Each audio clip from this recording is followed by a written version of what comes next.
নগদে পণ্য ক্রয় কি ক্রয় এখান থেকে আমরা দুইটা হিসাব পক্ষ বের করব ঠিক না একটা পক্ষ কি হবে ক্রয় কি হবে জানি তো আমরা আরেকটা পক্ষ কি হবে নগদ কারণ ক্রয় হইলে ক্রয় লিখতে হয় নগদ করলে নগদ লিখতে হয় আমরা বলছিলাম যে তোমরা মুখে মুখে তোমাদের মাথায় থাকে না আমি বোর্ডে বোর্ডে দেখাচ্ছি এখন থেকে বোর্ডে বোর্ডে যা কথা করব তোমরা সেগুলো করবা তো ক্রয় কি হিসাব বলো এবার পাওনা তো নিজে একটা হিসাব আর নগদ কি সম্পদ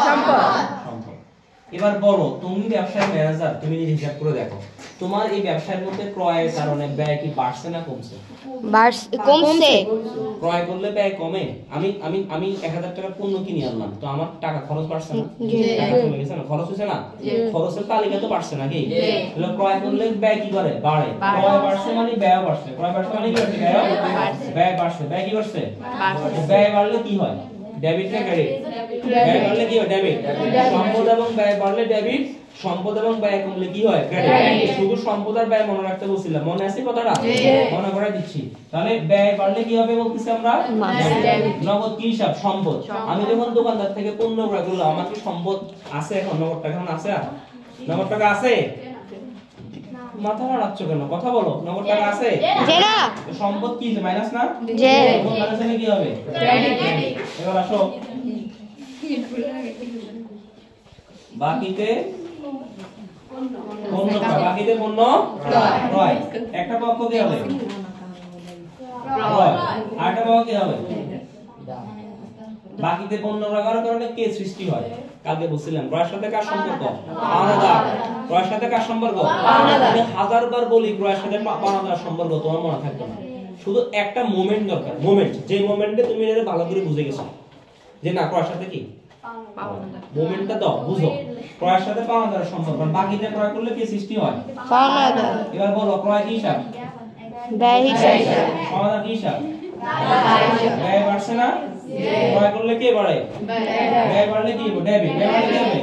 পাওনাদার দায় দায় বাড়লে কি হবে কারণ সম্পদ এবং ব্যয়ের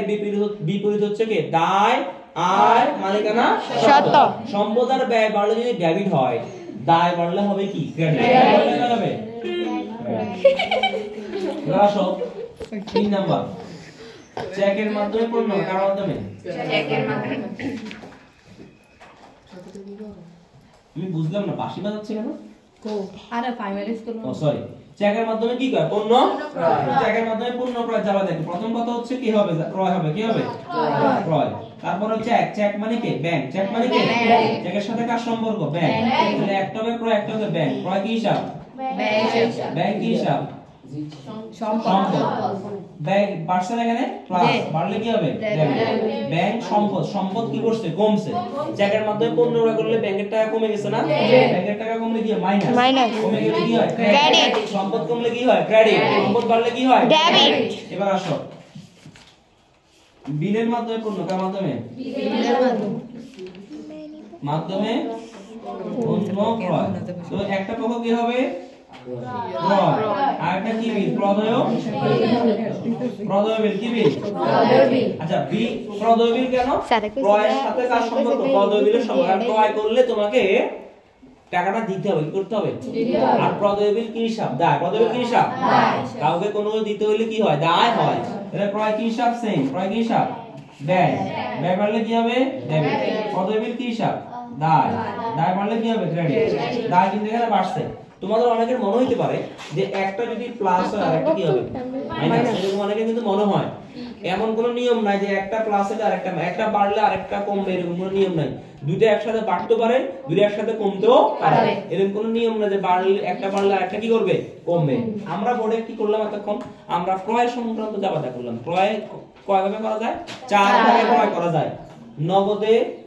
বাকিতে করলে হয় পাওনাদার চেকের মাধ্যমে করলে হয় ব্যাংক বিলের মাধ্যমে করলে হয় কি প্রদেয় বিল বন্ধ করে এবার তোলো মনে থাকবে না মানে তোমাদের